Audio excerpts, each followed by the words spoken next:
I'm back. Welcome. Payroll taxes and student loans today.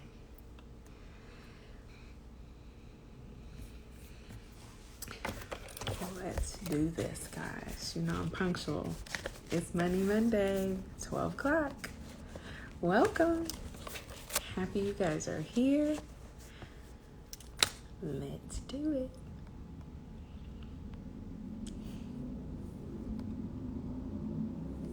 All right. So, welcome to Money Mondays. It's another wonderful Monday. I hope you guys are doing okay, treating yourself right, a lot of self-care, a lot of mental care, just physical care, all the cares. Be good to yourself during this time. I know it's hard for a lot of us, but we're going to get through this together, and we're going to learn while we do it. So, welcome to Monday Mondays. Thanks again for being here.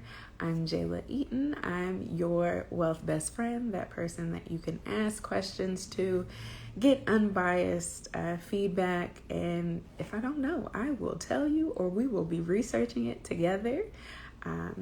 Everything that I tell you is based on my experience, personally and professionally. I'm a licensed attorney, and I'm also a certified fiduciary advisor. I used to do this for trust beneficiaries, and now I've decided to do this for the people who need it most, the ones who want to learn to be financially savvy and don't know where to start. So, let's get to it. Today we're talking about payroll taxes and student loans and a little bit of the stock split action. But first up, something that's going to affect you if you're getting paid by an employer. Let's talk about payroll taxes. Now, usually I know you've seen and calculated, if you're anything like me, okay, this is how much I expect to make, but sometimes people forget about those taxes. So I worked 160 hours. Wait, why am I not getting all the money I calculated? Taxes. So in the next few weeks, or maybe tomorrow, you might be seeing a difference because by executive action or executive legislation, they have decided to defer is the key word here, defer payroll taxes. So, for example, if you gross, we're supposed to get $3,000, and after taxes, it might look a lot more like $2,000. This is what's going to stop, because they're going to stop withholding taxes from your check. Now, the White House and the executive branch of our government does not have the power to waive taxes. I think that was the intention, but they don't have that power. They may or may not have known that they don't have that power. You know, it's the attorney coming out in me, y'all. But Congress is the only legislative body that has the power to waive taxes. So right now, starting September 1st, payroll taxes are just not going to be withheld. You're going to receive them. So like I said, you may get that $3,000 when you're used to getting the $2,000. But the problem is it's deferred right now. That means we're not sure if you're going to have to submit those and pay those taxes at a later time. They may come back for them unless Congress acts. So what we can do in the meantime to prepare for this, if you can potentially hold on to the money that you're not used to getting. I mean, just look at your check from last month and then compare it with the newest check and take that money. If you're anything like me, you have multiple accounts, multiple places to save. In my Ally account, you can set up buckets, which I love. You can potentially put a label on it that says payroll taxes, throw all that money in there, and then when we get the word that Congress has waived the payroll taxes and they're no longer going to collect that, then you've already got a built-in savings for, could be emergency funds, it could be travel funds, it depends on what your goals are, but you would already have it ready to go instead of tax time comes. What did I do with that money? Where is it? So my recommendation to you is put it aside, label it, know what it is, and then hopefully in the future it'll be something that you actually get to keep and it's not deferred. But if it comes down to it just being deferred and you got to pay it April 2021, you'll also have that money to just throw at them. So payroll taxes starts September 1st, so you should see that change here soon. And also look out for the news that Congress is going to waive the taxes, because that's the only way we get to keep the money. Otherwise, we're just playing the shell game. And it looks good versus, it sounds good versus actually looking good and being good. All right, let's move to student loans. Anybody else have student loans? I know I do. So federal student loans have been suspended now until 2021 with zero interest, no collections. If you're on a payment plan, the zero payments or non-payments count towards forgiveness. Yay. As long as we can get this to keep going for those like me who have very high balances with at least 6 to 7, 8% interest, it's a wonderful, wonderful thing to not have to pay the interest. That means that if you do happen to make any payments, it's going to go straight to the principal, the amount you actually borrowed versus the interest, which is the amount that they're making, the profits that they're making by making the loan to you. So it's potentially a time where you could see your balances drop if you're able to make the payments. But if you're not, it's also good because for some of the payment plans, there's restrictions that you have to make payments for consecutive months, like 120 months to get the loans forgiven. Now, during this time when you can't pay, it's great. It still qualifies as a payment, even if you miss it. So you have those options to continue paying and see your principal kind of go down much faster than it would have, or not to pay and still be eligible for forgiveness at the end of your term, and not have to worry about that starting over. And yeah, we're not even going to talk or think about having to continue paying Sally Mae longer than we expect.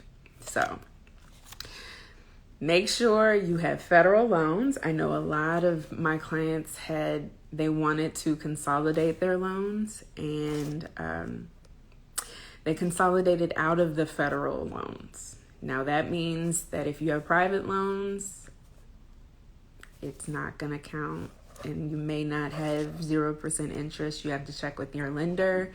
It's going to depend. And I remember there being a big push to consolidate because I considered it. I have like 20, 30 individual loans, and it's annoying to just see that on my credit report. But I knew that there were benefits that federal loans get that private don't get. And so I opted to keep everything the same. And now because of that, I'm eligible to participate in zero interest, which honestly saves me $30,000 a year, because that's how much the interest is on my loan.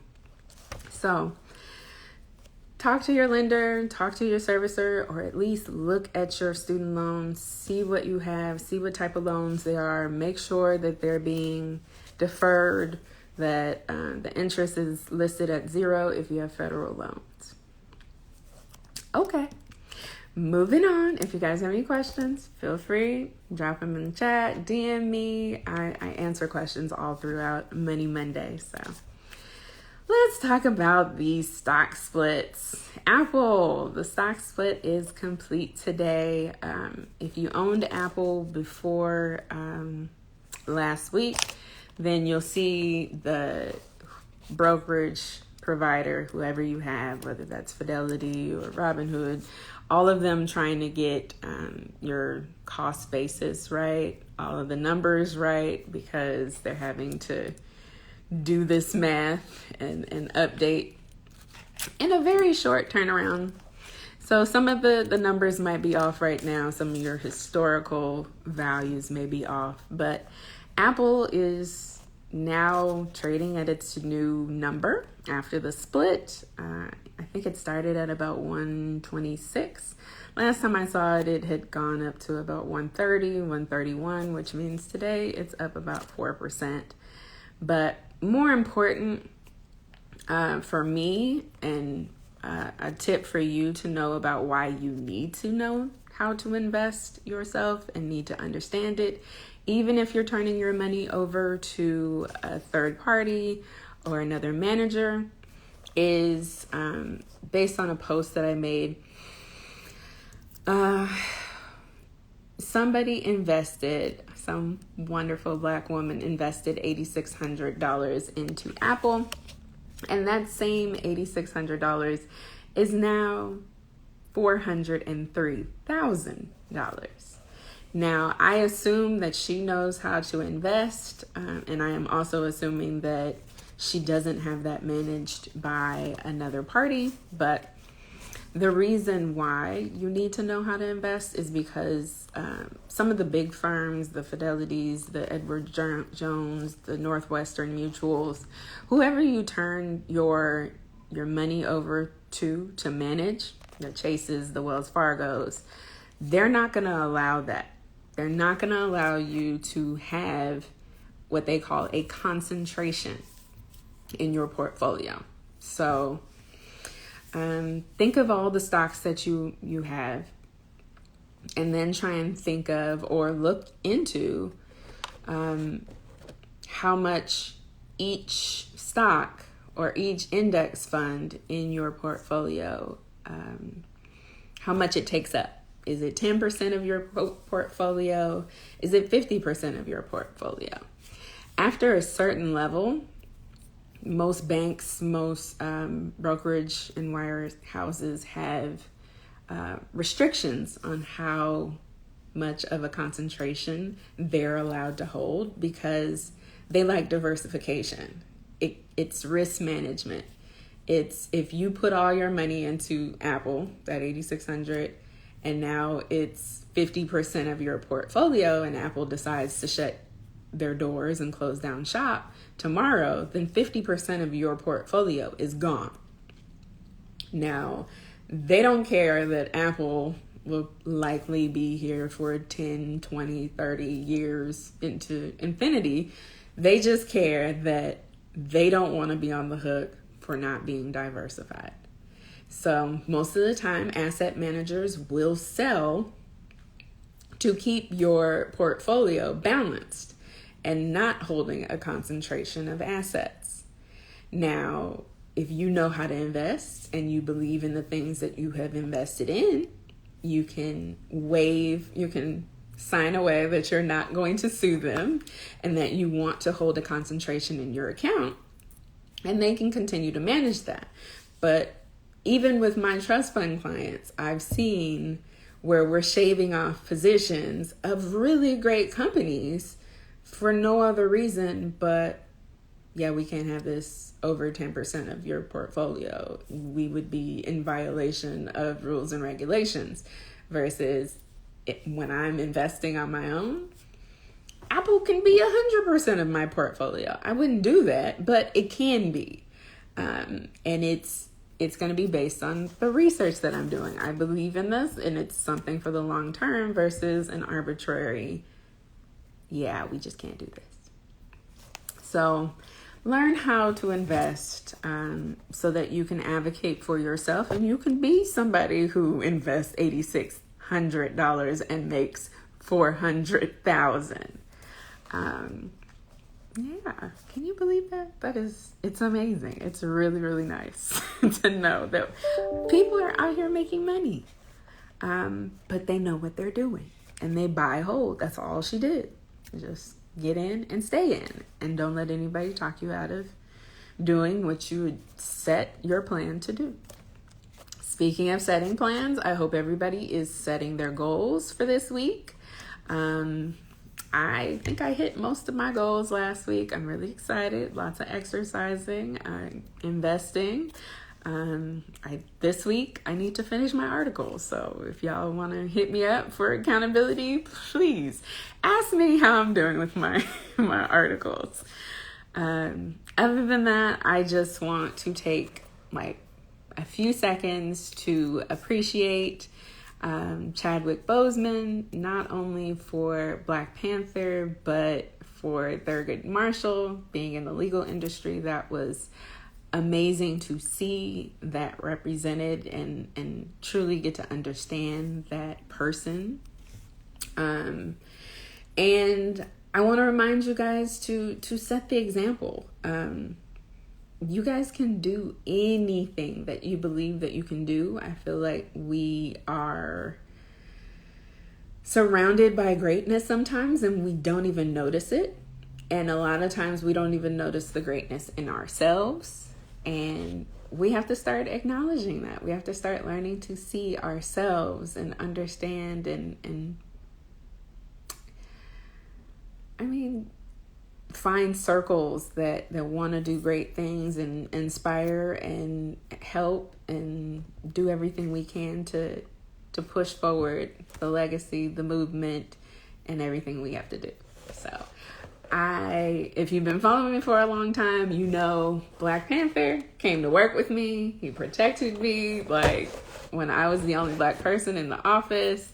So it's been very inspirational to watch the greatness, and I'm sorry to see him go because I know he had so many more roles that he was going to take on that were going to be just as powerful, but he left a lasting legacy, and you know I'm all about legacy. So if you guys need to talk about getting your legacy down on paper or have any questions about any of the financial stuff we went over, I'm here.